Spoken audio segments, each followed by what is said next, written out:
Kannada matrimony ಆಷಾಢ offer. ಈಗ membership ತಗೊಳ್ಳಿ, ಆಷಾಢದಲ್ಲಿ free ಆಗಿ ಯೂಸ್ ಮಾಡಿ. ಈಗಾಗಲೇ ಕೇಂದ್ರ ಸಚಿವರಂತ ಕುಮಾರಸ್ವಾಮಿ ಇದ್ದಾರೆ, ನೇರವಾಗಿ ಅವ್ರನ್ನ ನಾನು ಮಾತಾಡಿಸ್ತಾ ಹೋಗ್ತೀನಿ. ಸರ್, ಈಗಷ್ಟೇ ಪಾದಯಾತ್ರೆಗೆ ಚಾಲನೆ ಕೊಟ್ಟಿದ್ದೀರಾ, ನಿಮ್ಮ ಹೋರಾಟ ಹೇಗಿರುತ್ತೆ? ಇದು ಒಂದು ಕಡೆ ಜನಾಭಿಪ್ರಾಯದ ವಿರುದ್ಧ ಹೋಗಬೇಡಿ, ಜನಾಭಿಪ್ರಾಯದ ಹಿನ್ನೆಲೆಯಲ್ಲಿ ಗೌರವಯುತವಾಗಿ ಸರ್ಕಾರ ನಡೀಲಿ ಅಂತಕ್ಕಂಥ ಒಂದು ಸಂದೇಶ ಕೊಡಬೇಕು. ಇದರ ಮಧ್ಯದಲ್ಲಿ ಜನಾಭಿಪ್ರಾಯನ ತಿರಸ್ಕಾರ ಮಾಡಿ ಉದ್ದಡತನದಲ್ಲಿ ಹೋಗ್ತೀವಿ ಅಂದರೆ ಇದು ಅಂತಿಮವಾಗಿ ಒಂದು ಕಾನೂನಿನ ವ್ಯಾಪ್ತಿಯೊಳಗೆ ಹೋರಾಟ ಮಾಡ್ತಕ್ಕಂಥದ್ದಕ್ಕೆ ಎಲ್ರಿಗೂ ಅವಕಾಶ ಏನಿದೆ. ಆ ಕಾನೂನಿನ ವ್ಯಾಪ್ತಿನಲ್ಲಿ ನಮ್ಮ ರೈತರು ಈಗಾಗಲೇ ಹೋರಾಟ ಪ್ರಾರಂಭ ಮಾಡಿದ್ದಾರೆ. ಯಾರು ಭೂಮಿ ಕಳ್ಕೊಳ್ತಕ್ಕಂಥ ರೈತರಿದ್ದಾರೆ ಅವರು ಹೋರಾಟ ನಡೀತಾ ಇದೆ. ಅದರ ಜೊತೆಗೆ 516 ದಿನದ ಈ ಭಾಗದ ರೈತರ ಒಂದು ಧರಣಿ ಏನಿದೆ ಅದರ ಪರವಾಗಿ ಇವತ್ತು ಪಾದಯಾತ್ರೆಯ ಕಾರ್ಯಕ್ರಮ ಈ ಸರ್ಕಾರಕ್ಕೆ ಎಚ್ಚರಿಕೆ ಕೊಡ್ತಕ್ಕಂಥದ್ದಕ್ಕೆ ನಡೀತಾ ಇದೆ. ಮುಖ್ಯಮಂತ್ರಿಗಳು ಹೇಳಿದ್ದಾರೆ ಇದೊಂದು ಪಾದಯಾತ್ರೆ ಏನಿದೆ ಇದು ಬಿಜೆಪಿ JDSನ ಪ್ರಾಯಶ್ಚಿತ್ತದ ಯಾತ್ರೆ ಅಂತ ಹೇಳಿ. ಅದರಲ್ಲಿ ಸಂಶಯನೇ ಇಲ್ಲ, ಇದು ಪ್ರಾಯಶ್ಚಿತ ಯಾತ್ರೆನೇ. ಯಾಕೆ ಅಂದರೆ ಈ ಭಾಗದ ರೈತರಲ್ಲಿರ್ತಕ್ಕಂಥ ಭಾವನೆ, ಈ ರಾಜ್ಯದ ರೈತರಲ್ಲಿರ್ತಕ್ಕಂಥ ಭಾವನೆ, ಇಂಥ ಒಂದು ಕೆಟ್ಟ ಸರ್ಕಾರವನ್ನು ನಾವು ತಂದುವಲ್ಲ ಅಂತಕ್ಕಂಥ ಜನರಲ್ಲಿ ಇವತ್ತೇನು ಆ ಭಾವನೆಗಳನ್ನ ಇಟ್ಕೊಂಡಿದ್ದಾರೆ.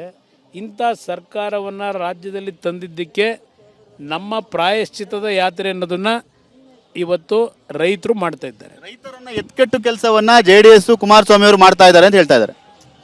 ರೈತರನ್ನ ಎತ್ಕಟ್ಟು ಏನಾಗಬೇಕು? ಇವತ್ತು ರೈತರ ಒಂದು ಹೋರಾಟ ಏನಿದೆ ಆ ಹೋರಾಟಕ್ಕೆ ಶಕ್ತಿ ತುಂಬಲಿಕ್ಕೆ ನಾವು ಸೇರಿದ್ದೀವಿ ಹೊರತು ಇಲ್ಲಿ ಯಾರ ವಿರುದ್ಧ ಇನ್ಯಾರನ್ನೋ ಎತ್ಕಡ್ತಕ್ಕಂಥದ್ದಕ್ಕೆ ಈ ಕಾರ್ಯಕ್ರಮ ಅಲ್ಲ. ಕೇವಲ ಪಾದಯಾತ್ರೆಗೆ ಅಷ್ಟೇ ಸೀಮಿತವಾಗುತ್ತಾ ಈ ಹೋರಾಟವನ್ನ ಕುಮಾರಸ್ವಾಮಿ ಅವರು ಬಿಜೆಪಿ ಅವರು ಸೇರಿ ತಾರ್ಕಿಕ ಅಂತ್ಯಕ್ಕೆ ತೆಗೆದುಕೊಂಡು ಹೋಗ್ತಾರ? ಆಯ್ತಾ, ಹೋಮ್ ಗಾರ್ಡ್ಸ್ ನೋಡೋಣಂತವ. ಇಲ್ಲಿ ಈ ಪಾದಯಾತ್ರೆ ಸರ್ಕಾರಕ್ಕೆ ಎಚ್ಚರಿಕೆ ಕೊಡ್ತಕ್ಕಂಥದ್ದು ಅನ್ನೋದು ಮೊದಲೇ ಹೇಳಿದ್ದೇನೆ. ಅದರ ಜೊತೆಗೆ ಈ ಭಾಗದ ರೈತರುಗಳು ಈಗಾಗಲೇ ಭೂಮಿಯನ್ನು ಕೊಡದೇ ಇರತಕ್ಕಂಥ ಹಿನ್ನೆಲೆಯಲ್ಲಿ ಈಗಾಗಲೇ ನ್ಯಾಯಾಲಯಗಳ ಮುಂದೆ ಹೋರಾಟ ಮಾಡ್ತಾ ಇದ್ದಾರೆ, ಅರ್ಜಿಗಳು ಹಾಕ್ಕೊಂಡಿದ್ದಾರೆ. ಅಲ್ಲಿ ಹೋರಾಟ ಮುಂದುವರಿತದೆ. ಅಂತಿಮವಾಗಿ ಈ ದೇಶದ ನಮ್ಮ ಕಾನೂನು ವ್ಯವಸ್ಥೆ ಒಳಗೆ ನ್ಯಾಯಾಲಯದಿಂದಲೇ ನಮಗೆ ಅಂತಿಮವಾದಂಥ ಒಂದು ಜಯ ದೊರಕಬೇಕು. ಆ ನಿಟ್ಟಿನಲ್ಲಿ ಅದು ಮುಂದುವರಿತದೆ. ನಮ್ಮ ಭಾಗದ ರೈತರುಗಳು ಈಗಾಗಲೇ ನ್ಯಾಯಾಂಗದ ಬಾಗಲನ್ನು ತಟ್ಟಿದ್ದಾರೆ, ಅಲ್ಲಿ ನಡೀತಾ ಇದೆ. ಅಭಿವೃದ್ಧಿಯನ್ನ ಕುಮಾರಸ್ವಾಮಿ ಅವರು ಸಹಿಸ್ತಾ ಇಲ್ಲ, ಅಭಿವೃದ್ಧಿ ಆಗೋದನ್ನ ಸಹಿಸ್ತಾ ಇಲ್ಲ ಅಂತ ಹೇಳ್ತಾ ಇದ್ದಾರೆ ಮುಖ್ಯಮಂತ್ರಿಗಳು. ಯಾರ ಅಭಿವೃದ್ಧಿಯ ಹೆಸರಿನಲ್ಲಿ ಯಾವೊಂದು ದರೋಡೆ ಕೆಲಸ ನಡೀತಾ ಇದೆ ಅದಕ್ಕೆ ನಮ್ಮ ವಿರೋಧ ಇದೆ. ಅಭಿವೃದ್ಧಿಗೆ ನಾವು ವಿರೋಧ ಮಾಡಲ್ಲ, ಯಾವುದೇ ಕಾರಣಕ್ಕೂ ವಿರೋಧ ಮಾಡಲ್ಲ, ಅಭಿವೃದ್ಧಿ ಪರವಾಗಿದ್ದೇವೆ. ಆದರೆ ಅಭಿವೃದ್ಧಿಯ ಹೆಸರಿನಲ್ಲಿ ದರೋಡೆ ಯಾಕೆ ಮಾಡಿದ್ದಾರೆ? ನಾನು ನಿನ್ನೆ ದಿನ ಹೇಳಿದೆ, ಯಾವ ಒಂದು ನೈಸ್ ಕಂಪನಿ BMIC ಪ್ರಾಜೆಕ್ಟ್ನ ಹೆಸರಿನಲ್ಲಿ ಯಾವೊಂದು ಯೋಜನೆ ತರ್ತೀವಿ ಅಂತ ಹೇಳಿ ಹೊರಟರು, ಅಂಥ ದರೋಡೆಕೋರರ ಜೊತೆ ಸೇರಿ ಈಗಿನ ಮುಖ್ಯಮಂತ್ರಿ ಏನೇನು ಮಾಡಿದ್ದಾರೆ?